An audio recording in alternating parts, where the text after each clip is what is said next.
March 17th, 2019, Harris County, Texas. 12:30 a.m. A call comes into 911. A man's voice, nervous. "I need to report a situation." The operator asks what happened. "Something's going on there. 1847 Oak Street, Trailer Park. The name is Atkinson." "What exactly is happening? What did you see?" A pause. Background noise suggests the caller is outside. "I can't explain over the phone. Just send someone to check." "Is this an emergency?" "I don't know. Maybe. Just go there." Dial tone. The connection is severed. The operator tries to call back. The number is unavailable. A burner SIM card bought with cash. Impossible to track. The call is anonymous and the details are vague, but the tone of the voice is alarming. Such calls are not ignored. The dispatcher relays the information to a patrol unit. Unspecified situation at 1847 Oak Street. Resident's name is Atkinson, requesting a welfare check. Two officers, Rodriguez and Simmons, head to the scene. On the way, they check the database. Bradley Atkinson, 34, a couple of traffic violations. Wife Christy, 32. No records of conflicts, no neighbor complaints, clean. 12 minutes later, they arrive. The trailer park is quiet. Most windows are dark. The Atkinson's trailer is in the far corner. Old, beige, unremarkable. A pickup truck is parked out front. A dust-covered bicycle lies on the lawn. Rodriguez knocks on the door. "Harris County Police. Open up, please." Silence, then footsteps. The door opens on a chain. A woman, blonde, disheveled hair, housecoat. Christy Atkinson. Her eyes are red, her gaze wary. "Yes?" "Good evening. We received a report of a possible problem at this address. Is everything okay?" Christy looks at them for several seconds. "What report?" "An anonymous call. May we come in and talk?" She hesitates, turning around as if consulting with someone inside. She unlatches the chain. "Come in." Inside, a man sits on the sofa, Bradley Atkinson, large, short-haired, t-shirt and jeans. He looks disgruntled. "What's the matter?" "We received a call about a possible problem in your home. We need to make sure everything is all right." "Everything is fine. Someone's playing a prank." The officers look around. A standard trailer kitchen living area, a hallway leading to a bedroom and bathroom, clean, no signs of a struggle or conflict. "Is it just the two of you living here?" Simmons asks. Christy nods. "Yes, just us." "Have there been any conflicts with the neighbors?" Bradley shakes his head. "We don't talk to the neighbors. I don't know who would have called." "May we look at the other rooms?" Bradley tenses up. "Why?" "Just to make sure everything is in order." A pause. He looks at his wife. She remains silent, staring at the floor. "Fine, look." The officers walk down the hallway. The bathroom, old but clean. The bedroom double bed, wardrobe, dresser. A few photos of Christy and Bradley on the walls. Everything looks normal. "Everything's fine. Sorry for the trouble," Rodriguez says. Christy nods without looking up. The officers leave. In the report, they write, "No signs of an incident found. Residents are fine." But anonymous calls are always passed along to the Department of Social Services. They decide whether to continue the investigation. And it was this data transfer that set in motion what would, 4 days later, turn an ordinary trailer on Oak Street into a crime scene. The police had just left, not knowing that behind one of those doors lay a story 6 years in the making. The next morning, social worker Jennifer Cole received a standard notification from the police. Anonymous call, address check, residents fine. Usually such cases are closed immediately, but protocol requires at least a minimal study of the family if the call concerned a potential threat. Cole opens the database. Bradley and Christy Atkinson, married 8 years. 2 children officially registered, Kyle, 12, and Lauren, 8. Both listed as homeschooled. This is legal in Texas, no violations. Jennifer calls several neighbors in the trailer park. Standard questions. "Do you know the Atkinson family? Have you seen anything unusual? Were there complaints?" The first neighbor, Robert Miller, lives 3 houses away from the Atkinsons. He speaks briefly. "Know them? Well, we say hello when we run into each other. Bradley works in construction, I think. Christy is a housewife. Quiet people, keep to themselves." "And their family? Have you seen anyone else?" "Yeah, they have a son. Kyle, I think. Sometimes rides his bike around the park. Normal kid." "Anyone else?" "Well, There was another one, younger, but I haven't seen her in a long time. Maybe she went to stay with relatives or something. Jennifer takes notes. How long has it been since you saw her? I don't know. 2 years maybe more. I don't really keep track. The next call is Margaret Hayes, an elderly woman who lives across from the Atkinsons. She speaks more willingly. Christy, a pleasant woman. We talk sometimes when she goes out to the mailbox. A very religious family. They go to church. Bradley is polite, always says hello. Have you seen their son? Kyle? Of course. A good boy, well-mannered. Sometimes helps me carry groceries from the car. And their daughter, Lauren? A pause. Lauren? To be honest, I haven't seen her in a long time. Christy said she's sick. Something with her immune system, I think. That's why they keep her at home. They don't let her outside. When did you see her for the last time? I don't even remember. 3 years ago, maybe. She was very little then. And that didn't alarm you? Well, if she's sick, it makes sense they don't let her out. Christy explained that the doctors advised avoiding contact. I didn't think it was anything suspicious. Jennifer makes a note. Daughter hasn't left the house in years. Explanation? Illness. She calls 2 more neighbors. The answers are similar. A normal, quiet, religious family. Bradley works. Christy takes care of the house. Kyle plays in the yard sometimes. No one has seen Lauren for a long time, but everyone has heard about her illness. Cole checks medical records. Lauren Atkinson was last seen by a doctor in 2013 when she was 2 years old. Since then, nothing. No pediatric visits, no hospitalizations, no prescriptions. This is strange. If she has serious health problems, there should be at least minimal records, but there are none. Jennifer calls the church the Atkinsons attend. She speaks with Pastor John Reeves. Yes, I know Bradley and Christy. They come here every Sunday. A very devout couple, active in the community. Have you seen their daughter, Lauren? No. Christy mentioned she's very weak and can't leave the house. We've prayed for her health several times. And have you seen the son? Kyle, of course. He's often with them. A quiet, obedient boy.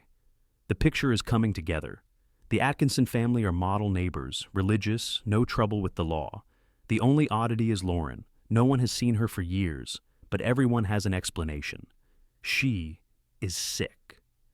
Jennifer returns to the police welfare check report. The officers inspected the trailer and spoke with the residents. No signs of an incident found. The report states 2 adults live in the house, no one else. But officially, 2 children are registered, Kyle and Lauren. The neighbors see Kyle. They don't see Lauren. Cole makes another call. She contacts the Harris County Department of Education. She requests the Atkinsons' homeschooling data. The documents are in order. Christy filed for homeschooling for both children in 2015. Every year she sends in progress reports. Formally, all requirements are met, but reports are written by parents. No one checks them in person. No one sees Kyle or Lauren. No testing is conducted. The system works on trust, and in this system, you can simply write that everything is fine. Jennifer puts down the phone. Before her is a standard situation, a family with no problems, logical explanations, documents in order. The anonymous call could have been a mistake or a prank. The police already checked. Everything was clean. She could close the case right now. But something bothers her. Lauren hasn't been seen for years.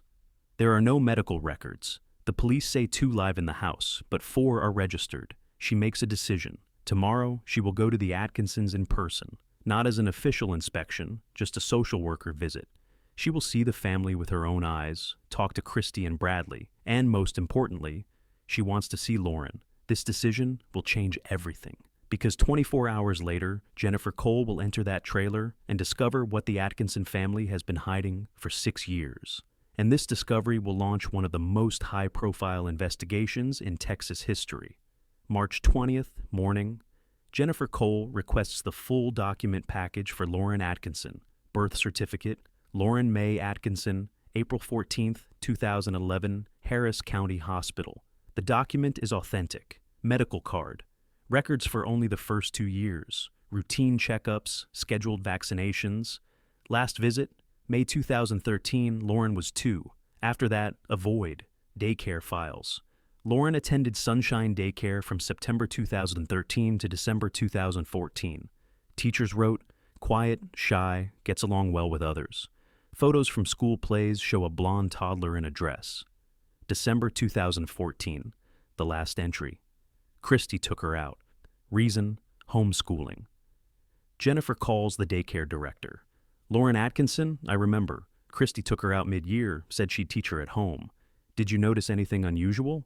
No, an ordinary toddler. A bit withdrawn, but that's normal. No bruises, no complaints. After December 2014, Lauren disappears from all public records. Cole checks the school district database. In 2016, Christy filed an application for homeschooling. Every year she sends in her progress reports. Lauren is studying math, reading, writing. Progress corresponds to her age. Christy's signature is at the bottom of every document. But no one checked this data. No one saw Lauren. The homeschooling system in Texas operates on trust. Request to the insurance company. Lauren is listed on the policy. Insurance is active. In 5 years, not a single claim for medical help. Calls to county clinics. Everywhere the same answer. No records, social services database. No complaints about the family, nothing suspicious. Jennifer leans back in her chair. Legally, Lauren exists. Birth certificate, medical card, daycare records, insurance, annual school reports. Physically, no one has seen her since 2014, 5 years. Neighbors don't remember her. Doctors haven't seen her. Daycare workers last saw her when she was 3. Christy explains it as illness, weak immunity. No, there is no documentary evidence. Not a single note, not a single prescription. Jennifer opens a photo from the daycare. Lauren, December 2014. Blonde hair, blue eyes, a smile. She looks healthy. The last official image. Request to the church. Bradley and Christy attend regularly, Kyle as well. Lauren, not once in 5 years, called to the pastor. Did Lauren ever come to church? No. Christy said she was too weak. We offered to come to the house, but she refused. Said Lauren is afraid of strangers. Jennifer gathers the documents. Tomorrow, she is going to the Atkinsons, and she won't leave until she sees Lauren. 2 possibilities. Either Lauren is at home and the family is reclusive because of illness, or something happened many years ago, and the Atkinsons are hiding it while continuing to file paperwork. The anonymous call no longer seems like a mistake. Someone knew. Someone was trying to get attention.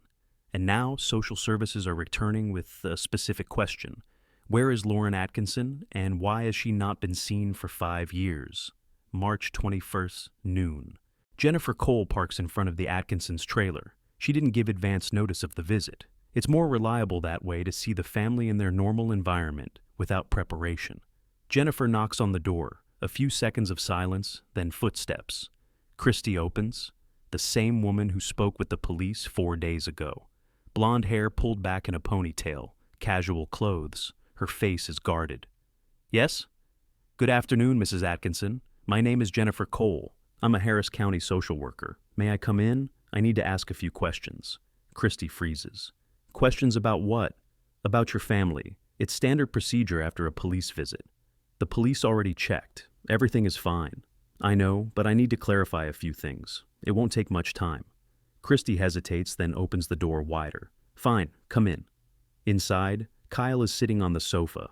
A boy of about 12, thin, dark hair. He is playing on a phone. He looks up at Jennifer, then looks back at the screen. Bradley comes out of the bedroom. He sees the social worker and frowns. What's going on? This is Mrs. Cole from Social Services, Christy says quietly. Bradley crosses his arms over his chest. Why are you here? Jennifer maintains a calm tone. Mr. Atkinson, I'm not here for a conflict. I just want to make sure your family is doing well. We're doing well. The police already checked. I understand. No, I have a few questions regarding your daughter, Lauren. A pause. Christy and Bradley look at each other. What exactly do you want to know? Christy asks. When was the last time Lauren saw a doctor? A long time ago. 3 years ago, probably. Why so long ago? She's sick. She has weak immunity. The doctor said it's better to keep her at home. Avoid contact. What exactly is the diagnosis? Christy looks down. They called it immunodeficiency. I don't remember the exact name. Do you have medical records? No, we don't keep those things. Do you remember the doctor's name? Dr. Smith or Jones. I'm not sure. It was a long time ago. Jennifer takes notes. Is Lauren at home now? Yes. May I see her? Another pause. Bradley tenses up. Why? I need to make sure she's okay. She's sleeping. I don't want to wake her. Then I'll wait. Bradley looks at his wife. She remains silent. Listen, he says sharply. You don't have the right to burst into our home and demand things. We're fine. Lauren is healthy. She just doesn't go out because of her immunity. Jennifer remains calm. I'm not bursting in, Mr. Atkinson. No, if you refuse to show me Lauren, I will have to return with the police and an official warrant. Or you can just let me make sure she is safe. Silence. Kyle has frozen on the sofa, no longer looking at his phone. Christy says quietly, Brad, maybe we should just show her the house. Bradley clenches his jaw. Fine, look. They walk through the trailer, the living room clean, sofa, TV, a few of Kyle's toys in the corner. The kitchen dishes are washed, the fridge is full, the bathroom old but tidy. The parents' bedroom double bed, made up, wardrobe, dresser, photos on the walls. And where does Lauren sleep? Jennifer asks. In the small room, Christy replies. There. She points to a narrow hallway. At the end is a door. Jennifer walks toward it. She pulls the handle. Locked. Where is the key? Christy approaches, pulling a ring of keys from her pocket. She turns the lock. Jennifer steps inside. A small room, almost a storage closet. A single bed, a table, a chair. The window is covered with a thick curtain. It smells musty. On the bed, a blanket, a pillow. No one is there. Where is she? She should be here. Christy looks confused. Maybe she went to the bathroom. They go back. They check the bathroom empty. The kitchen. No one. Bradley stands in the living room, tense. Where is Lauren? Jennifer asks. I don't know. Maybe in Kyle's room. They go into Kyle's room. Small bed, shelves with books, a gaming console. And then Jennifer notices. In the corner of the room stands a massive dresser. It is pushed right up against the wall, but behind it, a narrow gap is visible, the edge of a door that has been blocked by furniture. What's there? Jennifer points to the dresser. Bradley says quickly, an old closet, we don't use it. Why is it blocked? There's junk in there. We haven't been in there for a long time. Jennifer looks at him, then at Christy. She looks away. Move the dresser. Why? Move it now. A pause. Bradley doesn't move. Jennifer pulls out her phone. I'm calling the police. Right now. If you don't move this furniture, they will do it by force. Christy says quietly. Brad. He slowly approaches the dresser. He slides it to the side. Behind it is a door. Old, wooden, with a lock on the outside. Jennifer feels her pulse quicken. She approaches the door, turns the handle. Locked. The key. Christy holds out the ring with a shaking hand. Jennifer inserts the key into the lock and turns it. A click. She opens the door, and she sees what will change this case forever. Behind the door is a tiny space. Not a room, not even a closet. A cupboard. A deep built-in wardrobe converted into a living space. The area less than 2 square meters. The ceiling is low. There is no ventilation. A single bare light bulb under the ceiling, switched off. Light enters only from the open door. On the floor, a thin mattress, a tattered blanket, a plastic water bottle, an empty bowl, and in the corner, curled into a ball, Lauren. 8 years old, but looks 5 at most. Emaciated, skin pale, almost transparent, hair tangled and dirty, clothes an old t-shirt, several sizes too big, barefoot. She covers her face with her hands from the sudden light. She is shaking. Jennifer freezes in place. For several seconds she just stares, unable to utter a word. Then she turns to Christy and Bradley. Her voice trembles. What is this? Christy turns pale. Silence. Bradley says quickly, she slept there. She's more comfortable that way. She chose that spot herself. Chose it herself? Jennifer looks at him. You locked her in a cupboard, blocked the door with a dresser. It's for her safety, Bradley continues. She walks around at night sometimes. She could get hurt. We just want her to be safe. Jennifer pulls out her phone. I'm calling an ambulance and the police, right now. No, wait. Christy takes a step forward. You don't understand. She has problems, serious problems. The doctors said to keep her in a controlled environment. What doctors? Name them. I don't remember. It was a long time ago.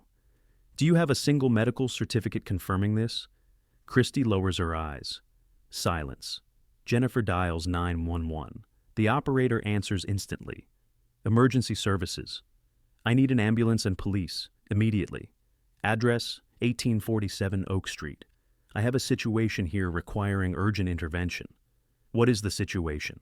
Possible severe abuse. The victim requires medical attention. Units are en route. Stay on the line. Jennifer puts the phone in her pocket but keeps it ready. She turns to the Atkinsons. Don't move. The police will be here in a few minutes. Bradley is nervous. You're making a mistake. We take care of her. Just not like other people. We have our own methods. Your methods involve locking an 8-year-old in a cupboard? She's a danger to herself. We had to... A danger? Jennifer points to the cupboard. Look at her. She weighs maybe 15 kilograms. She can barely stand. Christy begins to cry. You don't understand. We didn't want it this way. It got out of control. We didn't know how to stop it. How long? What? How long has she been in there? Christy is silent. Tears stream down her face. Answer me. Several years, she says softly. How many exactly? A pause, then barely audible. 6. Jennifer feels the blood drain from her face. 6 years. Lauren was 2 years old when this started. 6 years in a locked cupboard. Sirens are heard outside. The police arrive. Bradley takes a step toward the door. I can explain. Stay where you are. Jennifer blocks his path. Nowhere. The officers enter, the same ones who came 4 days ago. Rodriguez and Simmons. They see the open cupboard, Lauren inside, Jennifer standing between the parents and the exit. What's going on here? Rodriguez asks. Jennifer points to the cupboard. This is where Lauren Atkinson was, for 6 years. Simmons approaches, looks inside. His face turns to stone. Rodriguez turns to the Atkinsons. Bradley Atkinson, Christy Atkinson, you are under arrest on suspicion of child abuse. You have the right to remain silent. The ambulance arrives a minute later. Paramedics cautiously enter the cupboard, trying to approach Lauren. She shrinks back even further, not letting anyone touch her. One of the medics says quietly, "She needs the hospital. Fast." His partner pulls out a blanket, slowly wrapping it around Lauren. She doesn't resist. She just trembles. The Atkinsons are led out of the trailer in handcuffs. Christy is crying. Bradley is silent, staring at the floor. Kyle sits on the sofa, unmoving, staring at one point. A social worker stays with him. He will also be taken and placed in temporary foster care. Jennifer stands at the entrance, watching as the ambulance takes Lauren away. The flashing lights of the police cars illuminate the entire trailer park. Neighbors come out into the street, watching. That same perfect family, religious and well-off, had just turned into the main suspects in one of the cruelest cases in the county. And this is only the beginning of an investigation that will show that 6 years of Lauren's life were hidden behind a locked door, while the rest of the world thought she was simply ill. Harris County Hospital, Emergency Department, March 21st, evening. Lauren is brought in on a stretcher. The doctors immediately realize this is no ordinary case.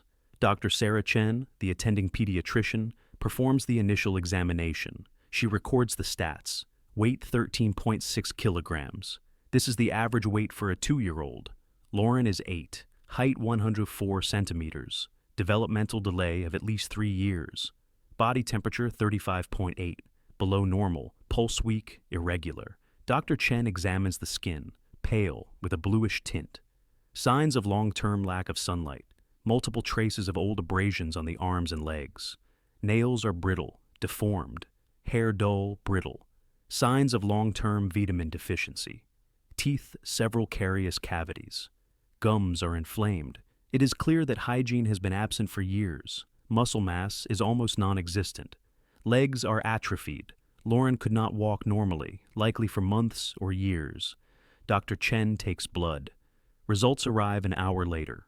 Anemia, critical hemoglobin level, vitamin D deficiency, an extremely low indicator, deficiency of calcium, iron, protein, stress hormone levels, several times higher than normal. Chen calls a psychiatrist. Dr. Michael Grant arrives 20 minutes later. He tries to talk to Lauren. She does not answer. She just stares at one point, trembling under the blanket. She doesn't react to questions. Grant carefully checks reflexes. Lauren flinches at any touch. She hides her face, curls into a ball. He makes notes. Signs of post-traumatic stress disorder. Possible mental development delay due to long-term isolation. Zero socialization. A nurse tries to feed Lauren. She brings broth and bread. Lauren does not touch the food. She is afraid. A few hours later, the nurse tries a different approach. She leaves the food nearby and walks away. 10 minutes later, she returns. The bowl is empty.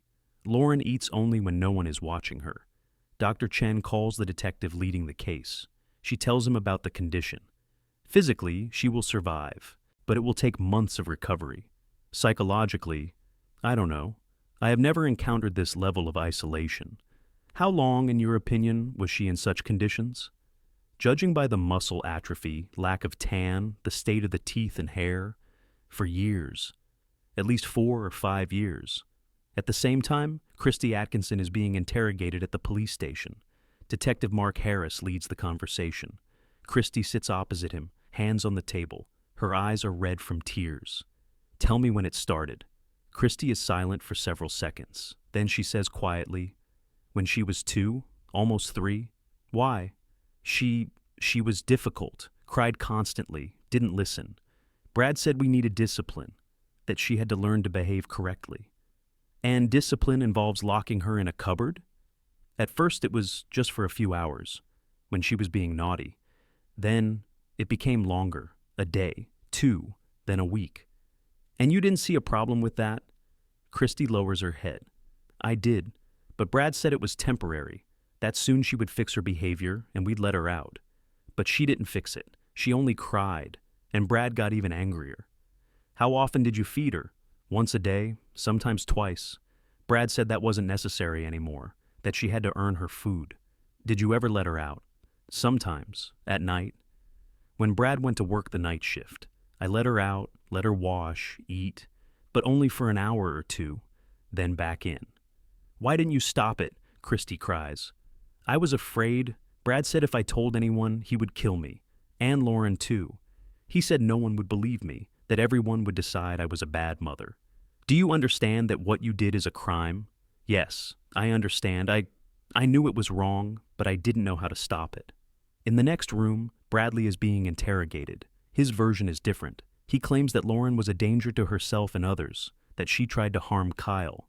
The doctors recommended isolation. The detective asks for the names of these doctors. Bradley cannot name a single one. He is asked about medical records. There are none. About the reason why Lauren didn't attend school. Bradley says she was homeschooled. Who taught her? Christy. How exactly did she teach her if Lauren was locked in a cupboard? A pause. Bradley doesn't answer. By midnight, the picture becomes clear. 6 years Lauren spent in isolation.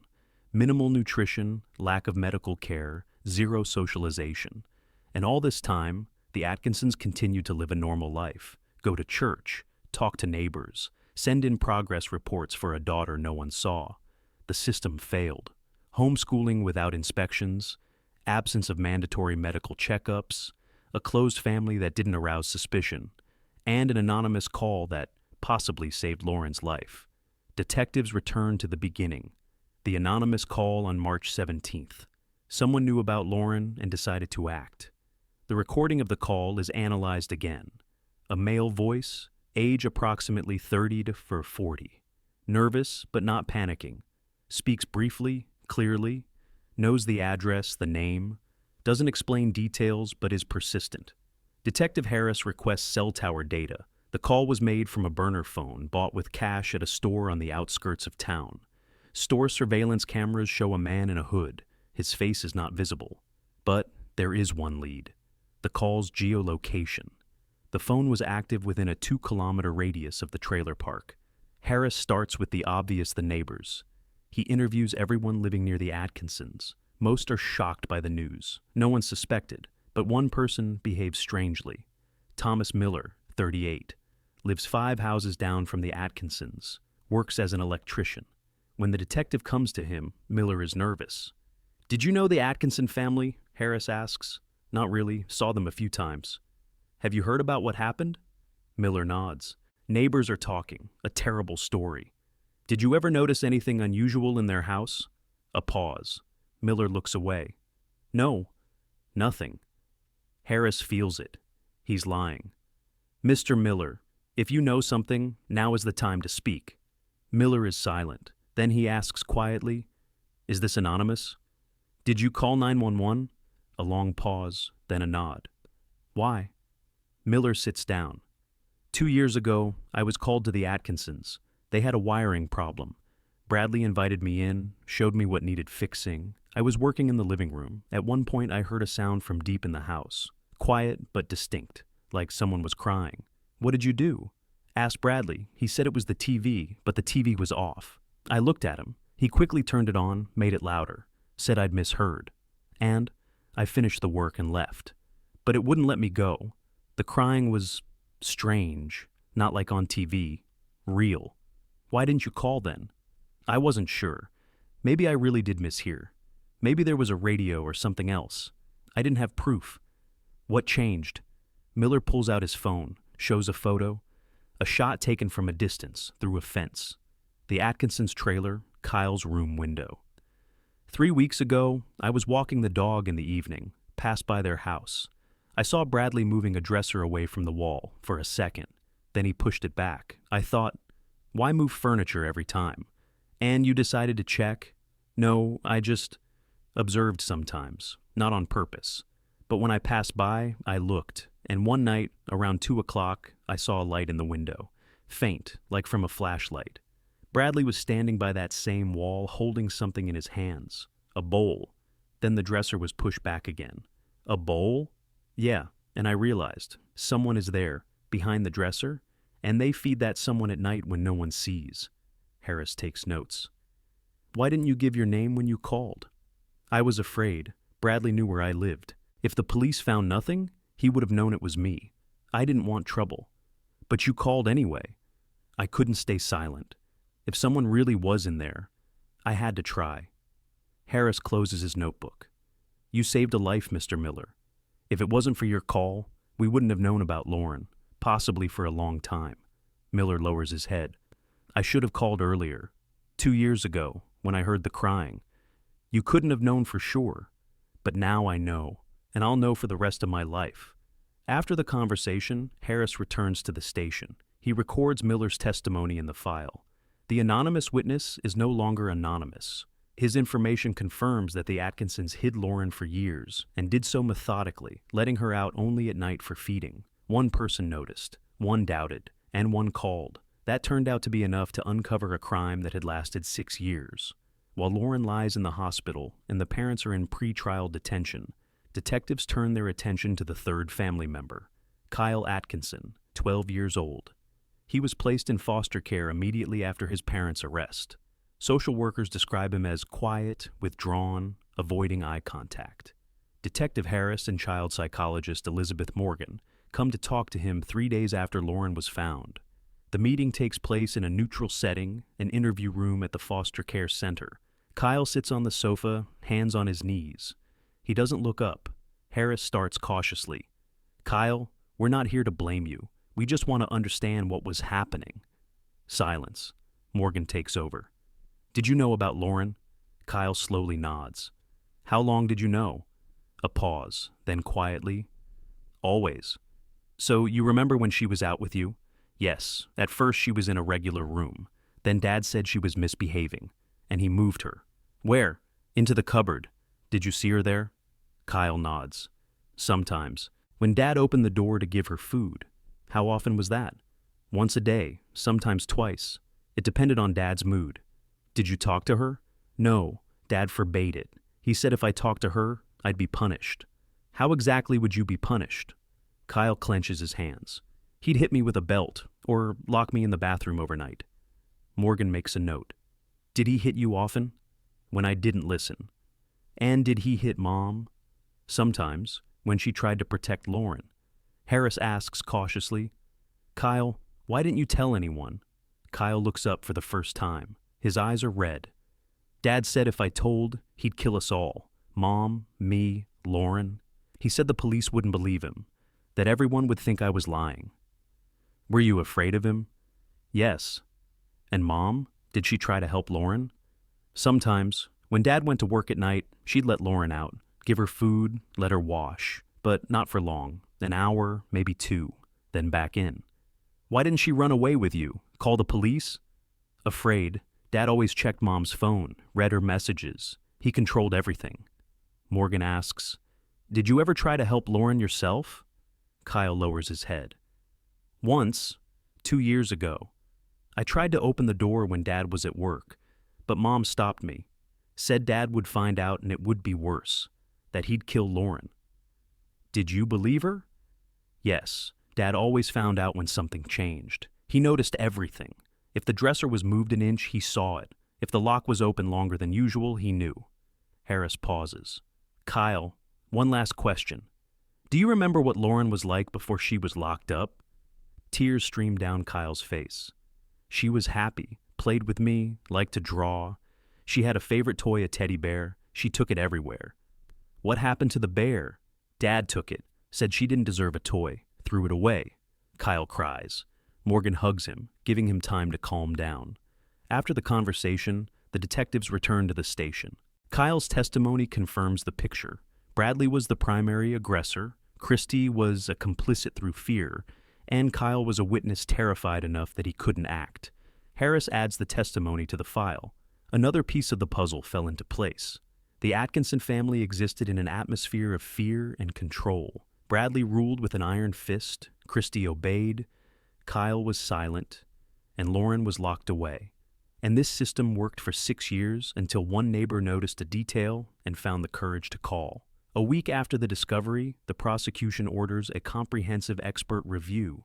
Irrefutable evidence for the trial is needed. The first group of experts, forensic medical examiners. They compile a detailed report on Lauren's physical condition. Dr. Robert Clark, a forensic expert with 20 years of experience, conducts the exam. His conclusion will be part of the trial materials. Weight, 13.6 kilograms. Average weight for an 8-year-old is 25-27 kilograms. Body mass, deficit critical. Height, 150 Deristol. Normal for the age is a 122-138. Growth stunting points to chronic malnutrition during the active development period. Skin condition, multiple pressure sores on the buttocks and back. This means Lauren spent most of her time lying or sitting in one position. Skeletal system X-rays show signs of rickets. Bones are brittle, deformed due to lack of calcium and vitamin D. Vision pupillary reaction is slow. Years in the dark affected the eye's ability to adapt to light. Clark's conclusion is unequivocal. The physical condition corresponds to a prolonged period of starvation and isolation, at least 4 to 5 years in conditions of extreme deprivation. The second group crime scene investigators. They examine the cupboard itself as a crime scene. Area 1.8 by 1.2 meters. Height 2 meters. Air volume is minimal for normal breathing with a closed door. Ventilation is absent. The only air intake is the gap under the door. On the floor, traces of biological secretions. Analysis shows that cleaning was performed extremely rarely. On the wall, scratches, child fingerprints. Lauren tried to get out. In the corner, food remains. Breadcrumbs dried out. Dating shows some are several months old. Forensic expert Jason Turner concludes, the space was used for long-term confinement of a person in conditions incompatible with normal life. The third group psychologists. The most difficult part of the evaluation.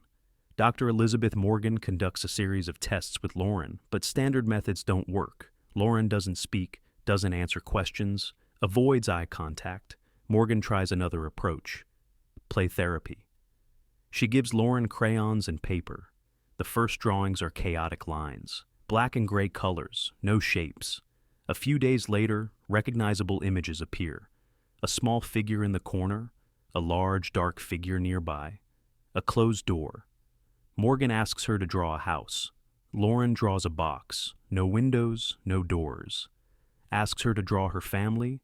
Lauren draws one figure, herself, alone.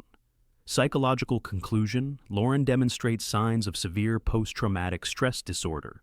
Social skills are practically absent. Speech development stopped at the 3 to 4-year-old level. Emotional age is significantly lower than biological age. Recovery prognosis, uncertain. Years of therapy, possibly decades. The fourth, evaluation linguistic. A specialist analyzes the only word Lauren spoke in the hospital. When a nurse tried to touch her, Lauren whispered, "Sorry." Expert David Richards explains, this is a word she heard constantly. Likely the parents demanded apologies for any action. Lauren internalized that an apology could stop the punishment. She apologizes automatically for existing. All evaluations are gathered into a single case. District Attorney James Conner studies the materials. Physical evidence unequivocal. Psychological evidence devastating. Witness testimony consistent. Conner makes a decision. Bradley and Christy Atkinson will be charged with the maximum counts: abuse with extreme cruelty, false imprisonment, endangerment of life, possible punishment, life imprisonment. The case is sent to court. And now the question is not whether the Atkinsons are guilty. The question is how long they will spend behind bars for turning their own daughter's life into 6 years of hell in a 2-meter cupboard. The investigation expands its circle. If Lauren disappeared from sight at 3 years old, someone should have asked about her. Grandparents, aunts, uncles, anyone. Detectives pull the Atkinsons' family tree. On Christy's side, her mother, Dorothy Harper, 64, lives in Louisiana, a 4-hour drive away. She is summoned for questioning. Dorothy arrives confused, in shock from the news. "Did you know about Lauren?" Detective Harris asks. "Of course, my granddaughter." "When did you see her for the last time?" Dorothy thinks. "A long time ago. 5 years probably, maybe 6. She was very little." "Why so long ago?" Christy said Lauren was sick, that doctors recommended limiting contact. "I offered to come, but she refused. Said Lauren reacted poorly to outsiders." "Outsiders? You're her grandmother." "I know, but Christy insisted. I didn't want to push." "You didn't find that strange? 6 years without a single visit?" Dorothy looks down. "I did, but Christy sent photos every year, said Lauren was growing, studying at home, that everything was fine." "What photos?" Dorothy pulls out her phone. She shows several shots. In each one is Lauren, but these are old photos, the same ones, taken when she was 3, just sent at different times. Harris looks at the dates of receipt: 2015, 2016, 2017, 2018. The same photos, sent years apart. "You didn't notice the photos were repeating?" Dorothy looks closely. I didn't pay attention. I thought they were different." Next interrogation, Christy's father, Robert Harper, divorced from Dorothy, lives separately, hardly speaks with his daughter. "Last time I saw Lauren, she was a year old, maybe less. Christy distanced herself after the wedding. I didn't like Bradley, and I told her that. She stopped answering calls." "Did you try to get in touch?" "The first couple of years, then I gave up. Decided if she wanted to talk, she'd find me." On Bradley's side, only his mother, Linda Atkinson, 67. His father died 10 years ago. Linda lives in the same town, a 20-minute drive from her son's trailer. "How often did you see Bradley and his family?" "Once a month, roughly. Usually they came to my place for Sunday lunch." "The whole family? Bradley, Christy, and Kyle?" "Yes." "And Lauren?" A pause. "No, she never came." "Why?" "Bradley said she was weak. That trip's exhausted her. That it was better for her to stay home." "And that didn't alarm you?" Linda looks away. "Honestly, yes, it alarmed me. I asked several times if I could come to their place, see Lauren. Bradley refused, said she was sleeping or didn't feel well. There was always a reason." "How long did this continue?" "For years. At some point I stopped asking." "Why?" Linda cries. "Because I was afraid to hear the truth. I felt something was wrong. But if I pushed, Bradley might have stopped communicating entirely. And I would have lost the connection with Kyle too. I chose silence." Harris records the testimony. The picture becomes clearer. The relatives knew Lauren existed, but no one saw her for years. Christy sent old photos to the grandmother, creating the illusion that everything was fine. Bradley refused his mother's visits, citing illness. And everyone accepted these explanations because the alternative was too terrifying. Detectives check another trail. The church the Atkinsons attended. Pastor John Reeves gives testimony. "I offered many times to visit Lauren at home, to hold a service, pray together. Christy always refused, said Lauren was afraid of strangers. You didn't doubt that? I did, but I had no grounds to insist. I couldn't come without an invitation. Last check, the school district. Homeschooling inspector Maria Gonzalez. Did you inspect the Atkinson family? Only the paperwork. Christy sent reports every year. Everything was fine on paper. Did you see Lauren in person? No, the system doesn't require in-person inspections. We work based on parental reports. So you can file fake documents for years and no one will check? Gonzalez is silent, then quietly. Yes, you can. All those interviewed are excluded from the suspect list. No one was an accomplice. But everyone was part of a system of silence that allowed the Atkinsons to hide Lauren for 6 years. Relatives were afraid to lose contact. The church respected the family's boundaries. The school district trusted the parents. And as a result, no one asked the right questions until an anonymous neighbor called 911. The investigation finally focuses on Bradley and Christy Atkinson. Only they bear direct responsibility for what happened behind the locked door. Prosecutor Connor digs deeper. He needs to understand the motive. Why parents would do this to their own daughter for 6 years. Detectives pull Christy Atkinson's biography, and they find a key detail. Lauren is not Bradley's biological daughter. The birth certificate lists him as the father, but a DNA analysis conducted as part of the investigation shows no genetic match. Christy gave birth to Lauren in 2011 from a previous relationship. With a man named David Thorne, they dated for 2 years. The relationship was toxic. David was aggressive and controlling. Christy left him when she was pregnant. She met Bradley 6 months after Lauren was born. He took her in with the daughter. He officially adopted Lauren when they married in 2012. For the first years, judging by relative testimony, everything was normal. Bradley treated Lauren as his own. Christy gave birth to Kyle in 2013. The family seemed happy. What changed? Detectives find a former colleague of Christy's, Jenna Morgan. They worked together in a supermarket until 2014. Christy changed somewhere in late 2014, Jenna says. Became withdrawn, nervous. I asked if everything was okay. She said she was tired, that Lauren was difficult, fussy. Did she complain about Lauren? Constantly. Said she didn't listen, cried for no reason, that she reminded her of the past, of David. Once she said, word for word, that Lauren was a mistake she wished she could fix. Did you take that seriously? I thought she was just letting off steam. Many parents say that when they're tired. I didn't think she would literally... Detectives talk to Christy's sister, Ellen Harper. She gives similar testimony. Christy always had complex feelings toward Lauren. She said she saw David in her. The same eyes, the same mannerisms. It irritated her. And Bradley? Bradley was normal at first, but then he started supporting Christy. Said Lauren was ruining their family, that she was hindering Kyle, that strict discipline was needed. Expert psychologist Dr. Morgan analyzes this pattern. Christy projected negative feelings for a former partner onto her daughter. This is called emotional projection. Lauren became a symbol of a traumatic relationship, and Bradley, as the new partner, began to perceive Lauren as a threat to their new family. Together, they created a narrative. Lauren is a problem that needs to be isolated.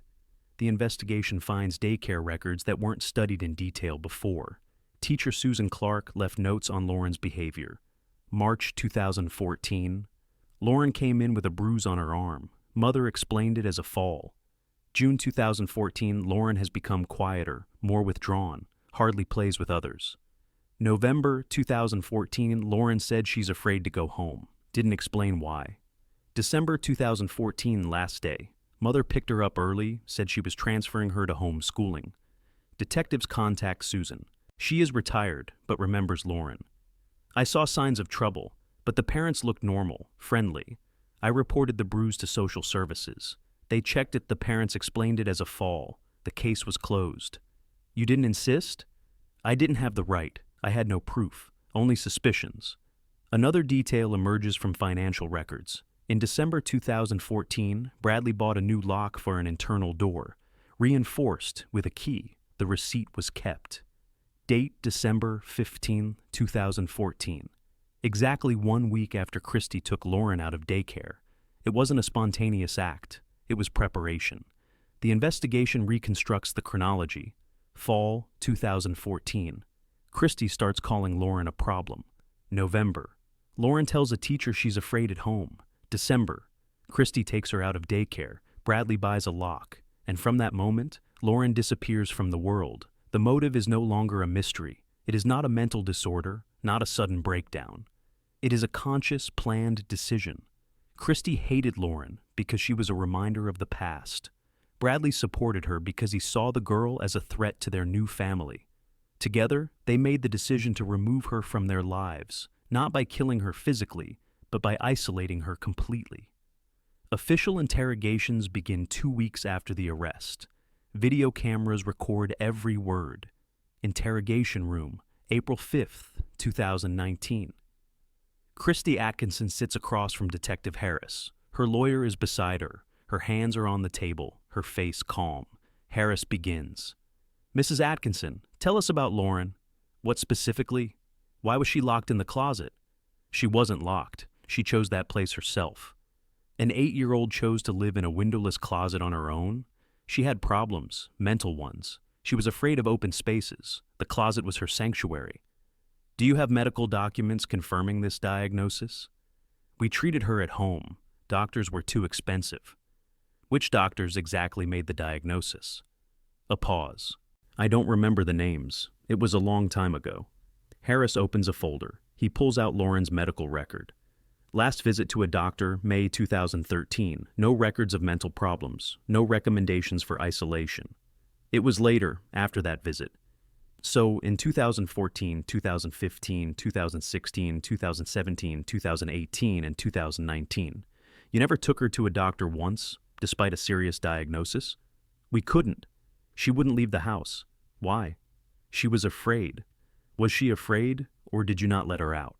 Christy is silent. Her lawyer whispers something in her ear. Harris pulls out another document. Here is a receipt for the purchase of a lock, December 15, 2014. Your husband bought it a week before you took Lauren out of preschool. The lock was for safety. Whose safety? Her own. She could have harmed herself.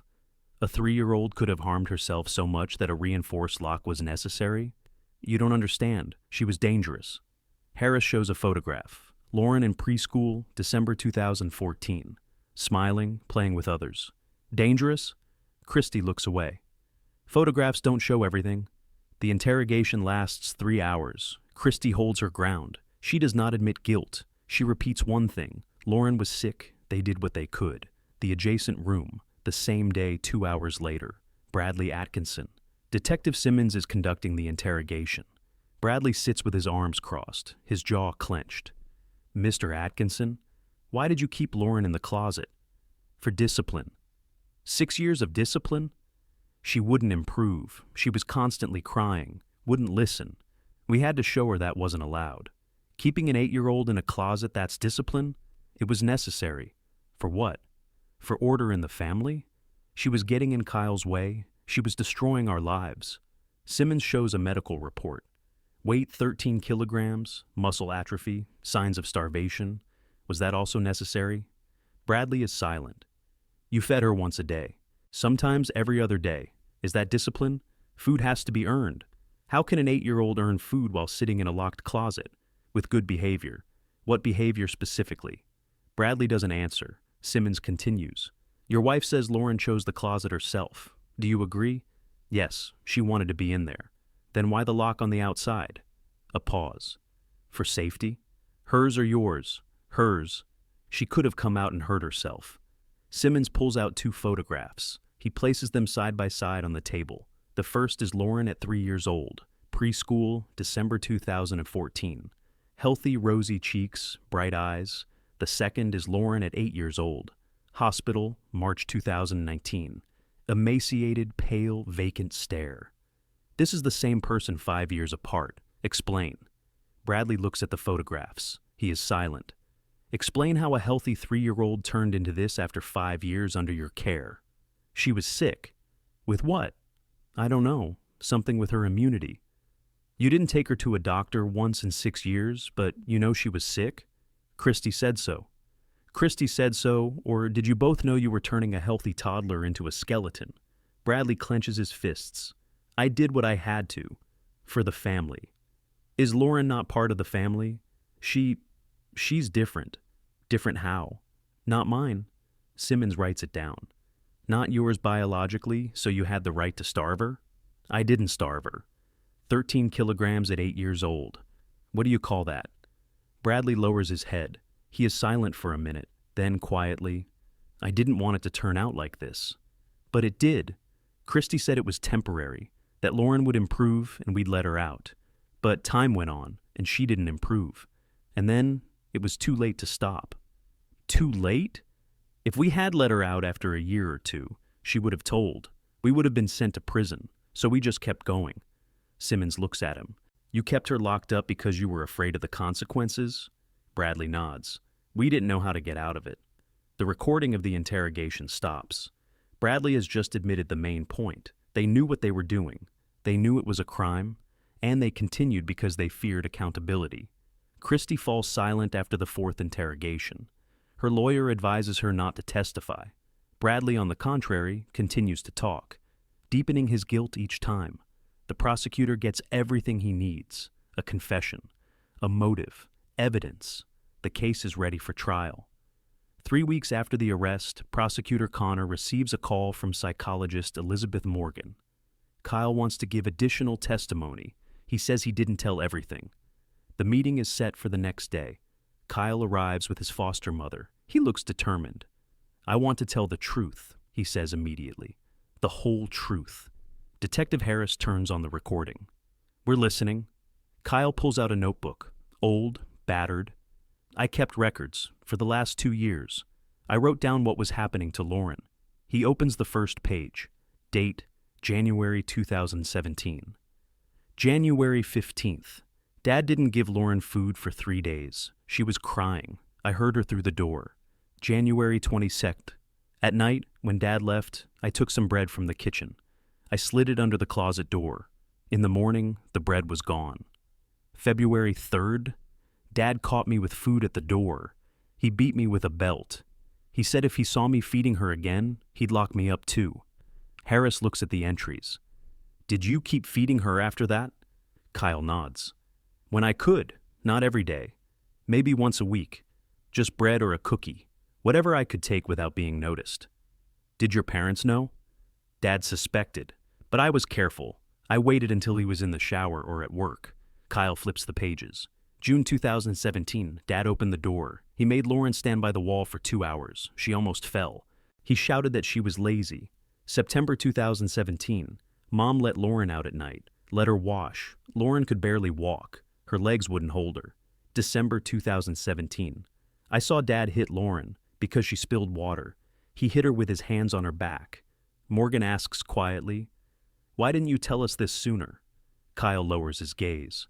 I was afraid that if I told everything I'd be blamed too, that they'd say I should have stopped it. You were a child, Kyle. It wasn't your fault. Tears streamed down Kyle's face. I should have done more. I could have called the police, told a teacher, but I was afraid. Harris carefully takes the notebook. He flips through further. There are dozens of entries. Each one is a testimony of what was happening behind the locked door. March 2018, Dad said Lauren didn't deserve a blanket anymore. He took it away. It was cold. July 2018, I heard Lauren asking for water all day. No one gave her any. November 2018, Mom was crying, telling Dad he needed to stop. He hit her, told her to shut up. The last entry is March 10th, 2019, a week before the anonymous call. I can't be quiet anymore. Lauren is dying. I can hear her breathing through the door, quiet, weak. If I don't do something, she won't survive. Harris looks at Kyle. Did you talk to anyone about this? To a neighbor, Mr. Miller. One evening I approached him on the street. I told him something was happening at our house. I didn't explain the details, but I asked him to check. I think he's the one who called the police. Why didn't you call yourself? I was afraid Dad would find out through the call logs. He had access to our phones. He checked everything. Kyle closes the notebook. I'm ready to show this in court, everything I wrote. Let everyone know what was actually happening. Harris thanks him. He takes the notebook as physical evidence. These records become a key breakthrough. Testimony from inside the family, documented over 2 years. Specific dates, events, details. The parents' version of illness and voluntary isolation collapses completely. The prosecutor adds Kyle's notebook to the evidence list. The court will receive not only medical reports and parental confessions, but a chronicle of cruelty recorded by the hand of a 12-year-old witness who tried to help in the only way available to him, by sliding bread under a door and keeping records in the hope that one day it would end. Bradley's lawyer comes to Prosecutor Connor with a proposal. His client is ready to cooperate in exchange for a lighter sentence. Connor agrees to meet. April 28th, the prosecutor's office. Bradley is in handcuffs, his lawyer beside him. "My client is ready to give full testimony about what happened," the lawyer says, "in exchange for a plea deal." "What kind of testimony?" Connor asks. "Everything, from beginning to end. Who made the decisions, how it was all organized, why it lasted so long." Connor looks at Bradley. "Are you prepared to testify against your wife?" Bradley nods. "Yes." The deal is formalized. Bradley is given the opportunity to avoid a life sentence in exchange for full and truthful testimony, the first interrogation under the new conditions. Bradley talks without stopping. The idea to isolate Lauren was Christie's. At the end of 2014, she said she couldn't see her every day anymore, that Lauren reminded her of David, of a past she wanted to forget. "How did you react?" "At first, I didn't take it seriously. I thought she was just tired, but Christie insisted. She said Lauren was destroying our family, getting in Kyle's way, that we needed to do something." "And you agreed?" "I bought the lock, re-equipped the closet. I thought it was temporary, a week, maybe a month. Just isolate her until Christie calmed down. But 6 years passed." Bradley lowers his head. "Christie kept saying, 'Just a bit longer. Lauren hasn't improved yet. We need to continue.' And then it became too late to stop." "Who made the decisions about feeding?" "Christie. She made the schedule, once a day, sometimes every other day. She said she didn't need more, that Lauren had to earn the food." "You didn't object?" "In the beginning I did. I said it wasn't right. But Christie would scream, cry. She said if I wasn't on her side, she would leave and take Kyle." "Were you afraid of losing your family?" "Yes. And I was afraid that if we let Lauren out, she would tell, and we'd go to jail. So I kept going." Connor writes it down. "Tell us about the medical records." "There weren't any. We just wrote reports for the school ourselves. We made up things about Lauren learning and developing. No one checked." "What about relatives?" "Christie sent old photos to her mother. She said they were new. I refused visits from my mother, citing Lauren's illness." "Who hit Lauren?" A pause. "Both of us?" "Christie, more often. She was constantly angry at her. She said Lauren was doing everything wrong on purpose. I hit her less often, mostly when Christie demanded it." The testimony goes on for hours. Bradley describes the isolation system in detail, how they blocked the door with a dresser, how they took away the blanket as punishment, how they reduced food portions, how they hid Lauren's existence from everyone. The next day, Christie's interrogation. She is shown her husband's testimony. "Your husband claims the idea to isolate Lauren was yours. Is that true?" Christie is silent. Her lawyer advises her not to answer. "He says you made the feeding schedule, the punishment schedule." Silence. "He says you hit Lauren more often than he did." Christie looks at her lawyer. He shakes his head. "Are you refusing to testify?" "Yes." Connor places Kyle's notebook on the table. "Your son kept records for 2 years. He describes how you treated Lauren, how you hit her, starved her, denied her medical care." Christie turns pale but remains silent. "We have your husband's testimony, your son's records, medical reports, witness statements from neighbors. You can stay silent, but there is enough evidence for a conviction." The lawyer whispers something in Christie's ear. She shakes her head. My client refuses to comment further. The interrogation is over. Christie is returned to her cell. The prosecutor has obtained everything necessary: Bradley's full confession, Kyle's records, medical examinations. Christie's silence only strengthens the picture. She knows she is guilty but refuses to admit it. The case is sent to court. The prosecution is ready. 2 parents, different defense strategies. One cooperates, the other stays silent. But both are guilty of turning an 8-year-old's life into a 6-year nightmare hidden behind a locked door. Based on Bradley's testimony, Kyle's records, and forensic data, the investigation reconstructs what Lauren's life looked like over the last 6 years. A typical day began in darkness. A closet without windows, the only light coming from the crack under the door. Lauren woke up on a thin mattress. A blanket was provided only in cold months, and even then, not always. If she had misbehaved the day before, in Christie's opinion, the blanket was taken away. Morning, sounds behind the door, Christie's footsteps in the kitchen, Kyle's voice getting ready to play, the television, the normal life of a family just a few meters away. Lauren sat in the corner. She couldn't stand for long. Her muscles had atrophied from lack of movement. The area of the closet allowed for 3 steps in length and 2 in width. This was not enough for normal physical development. Around noon, sometimes later, the door would open. Christie or Bradley, they brought food, a piece of bread, sometimes leftovers from last night's dinner, a bottle of water. "Eat fast," Christie would say, according to Bradley's testimony. 5 minutes. Then the door would close again. Lauren ate. She hid crumbs for later. Forensics found them in the corners, dried, old remnants of bread. After lunch, silence. Hours in the darkness. No toys, no books, no contact. Only sounds behind the door. Kyle laughing, the TV on. Christie cooking dinner, evening. Sometimes the door would open again. Bradley would enter. He checked how she was behaving. According to his testimony, if Lauren cried or asked to come out, it was considered bad behavior. The punishmentless food the next day. Night. When Bradley left for the night shift, Christie would sometimes let Lauren out. An hour, maybe 2 at most. She allowed her to go to the bathroom, wash, and eat normally. Kyle described these moments in his notebook. Lauren couldn't walk properly. She held onto the walls. Her skin was white, almost transparent. She ate very slowly, as if she was afraid the food would be taken away. After that, back into the closet, the lock. The dresser was pushed against the door. This cycle repeated daily, for years.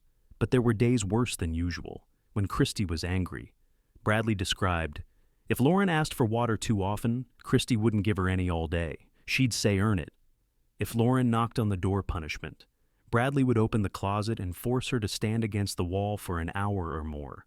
Her legs wouldn't hold her. Lauren would fall. Bradley would pick her up and put her back. Holidays were especially difficult. Lauren's birthday, April 14th. The family celebrated Kyle's birthdays, but Lauren was forgotten.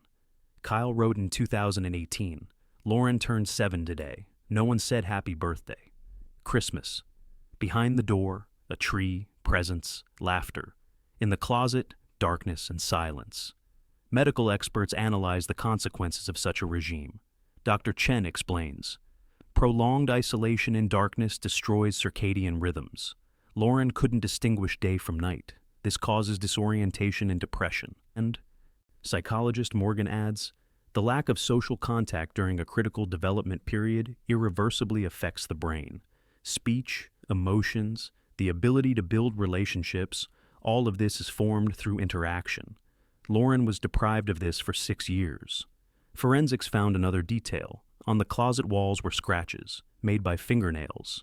Lauren had tried to get out. The height of the scratches increased over the years.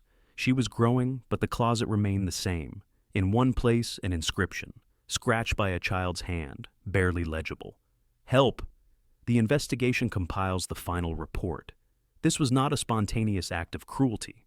It was a well-thought-out system, a feeding schedule, punishment rules, methods of concealment from others. Bradley bought the lock in advance. Christie took Lauren out of daycare before the isolation. They sent fake reports to the school for years. They deceived relatives with old photos. Everything was calculated, and this system worked for 6 years only because no one asked the right questions until a neighbor noticed a detail and called 911. September 15th, 2019, Harris County District Court. The trial of the Atkinsons begins. The courtroom is packed. Journalists, the public, relatives, everyone wants to see how this story ends. Bradley and Christie Atkinson sit at the defense table, separately with different lawyers. Bradley is in a prison uniform, looking at the floor. Christie sits up straight, her face like stone. Judge Margaret Williams reads the charges: aggravated cruelty, unlawful imprisonment, endangerment of life. Each charge could carry anywhere from 20 years to life. Prosecutor Connor begins presenting the evidence. First, the medical report. Dr. Chen takes the witness stand. She describes Lauren's condition upon admission to the hospital. Weight, 13.6 kilos at 8 years old. Muscle atrophy. Signs of chronic malnutrition. This condition doesn't happen in weeks or months, she says. It is the result of years of systematic deprivation of food and movement. The defense tries to challenge this. Christie's lawyer asks, could this have been the result of an illness? No, all tests show the absence of any disease that could cause such wasting. This is the result of external factors. The second piece of evidence, the photographs. The prosecutor shows the jurors 2 shots side by side. Lauren at 3 healthy, smiling. Lauren at 8 emaciated, terrified. The room is silent. Some jurors turn away. Third Kyle's testimony. He takes the stand, holding his notebook. Tell the court what you saw, Connor asks. Kyle speaks quietly but clearly. He describes the years spent in a house where one door led to normal life and another led to Lauren in a closet. He reads entries from the notebook, dates, events, details. The defense asks no questions. There is nothing to challenge. Fourth Bradley's testimony. He takes the stand as part of his plea deal with the prosecution. He repeats what he said during the interrogation. The idea was Christie's. He supported it. Together, they created the isolation system. Christie's lawyer tries to discredit his testimony. You received a deal in exchange for testifying against your wife. You have a motive to lie. I'm not lying, Bradley replies. I'm telling the truth, because I can't live with this anymore. Fifth, the forensic examination of the closet, photographs of the room, scratches on the walls, the help inscription, traces of biological waste, food remnants. The expert explains, this space was used for the long-term confinement of a human being under conditions incompatible with normal life. The area, the lack of ventilation, and the traces all point to years of isolation. Christie's defense changes strategy. The lawyer declares the client insane. He presents a psychiatrist who claims Christie suffered from post-traumatic stress disorder after her relationship with David. The prosecutor calls his own expert. Dr. Morgan refutes the claim. Post-traumatic stress disorder does not make a person methodically plan isolation and beatings over the course of 6 years. Mrs. Atkinson bought locks, submitted fake documents to the school, and deceived relatives. This requires planning, conscious actions. She knew what she was doing. The process lasts 3 weeks. Testimony, examinations, evidence. The defense cannot challenge the facts. There are too many clues, too consistent a picture. On October 10th, the jury goes into deliberation. They return 4 hours later. The judge asks, "Jury, have you reached a verdict?" The foreman stands up. "Yes, Your Honor." "Read it." "On all charges regarding Christie Atkinson, guilty." "On all charges regarding Bradley Atkinson, guilty." Christie's expression doesn't change. Bradley lowers his head. 1 week later, the sentencing. Judge Williams looks at the defendants. "What you have done is inexcusable. You turned Lauren's life into 6 years of suffering. You deprived her of a childhood, of health, of a future." She pauses. "Christie Atkinson, you are sentenced to life imprisonment without the possibility of parole. Bradley Atkinson, taking into account your cooperation with the investigation, you are sentenced to 40 years in prison." They are led away. The case is closed. But Lauren's story does not end there. The verdict closed the legal chapter, but ahead are years of recovery, therapy, and attempts to reclaim what was stolen by 6 years in the dark. Harris County Hospital. March 2019, December 2020. Lauren spends almost 2 years under medical supervision. The first months are critical. Her body is on the brink. Dr. Chen explains, "We couldn't give her normal nutrition right away. After such prolonged starvation, a sudden increase in calories can kill, refeeding syndrome. Lauren is fed small portions every 2 hours. Slowly, the volume is gradually increased. By June 2019, she has gained 5 kilograms. By September, another 7. Physical therapy begins in parallel. Her muscles are atrophied. Lauren cannot walk on her own. Therapist James Carter works with her daily. At first, just moving her legs while lying down. Then, attempts to stand with support. After 4 months, the first steps without help. By the end of 2019, Lauren can walk independently. Slowly, unsteadily, but she can. Psychological rehabilitation is more difficult.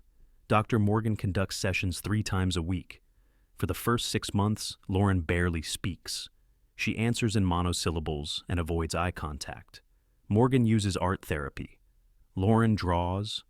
At first, dark, chaotic lines. Gradually, colors appear: green, blue, yellow. Shapes become recognizable: a house with windows, the sun, figures of people who are smiling. By the spring of 2020, Lauren begins to speak in sentences, simple, short, but it is progress. Social workers find her a foster family, Mary and John Harrison, a couple in their 50s. Experienced foster parents who have raised 3 foster children. Lauren moves in with them in August 2020. The first weeks are hard. She is afraid of closed doors. She sleeps with the light on. She cannot be in small rooms. Mary and John are patient. They do not push. They give Lauren time to adapt. Gradually, the fear recedes. September 2020. Lauren goes to school, not in a regular class, but in a special program for those who need extra support. A class of 6 people, an individualized approach. Teacher Sarah Mitchell recalls, "For the first month, Lauren just sat quietly. She didn't answer questions, didn't participate in activities, but I noticed she was listening, absorbing. By December, Lauren begins to respond. She raises her hand when she knows the answer. She reads aloud, though slowly. She writes sentences in her notebook. By the end of the school year, she catches up to the first grade level. At 9 years old, she is learning to read and write what she should have known at 6. But she is learning. In parallel, work with the psychologist continues. Morgan helps Lauren process the trauma, teaches her to express emotions with words, to build boundaries, to trust people again. In 2021, Lauren makes a decision. She wants to change her name. "Lauren Atkinson reminds me of them," she tells Mary. "I don't want to carry their last name." Mary and John support her. They petition the court. In March 2022, a new name is officially approved. Lauren becomes Emily Harrison. The name change is symbolic.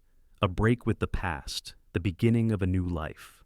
By 2023, Emily is studying in a regular school. She still receives therapy, but once a week now, not 3. She makes friends. She participates in the school choir. She plays soccer in a local youth league. Physically, she still lags behind her peers. Her height is below average, but doctors say she will catch up in time. Psychologically, the scars remain. There are bad days, nightmares, bouts of anxiety. But she survived. She didn't just survive, she is living. Kyle also found a new family. He lives in another city and receives therapy. He and Emily occasionally communicate via video link, carefully, slowly restoring the bond that was broken by years in different rooms of the same house. The story of Lauren Atkinson ended in that closet in March 2019. The story of Emily Harrison is just beginning, and it is a story not about what was done to her, but about who she is becoming despite it.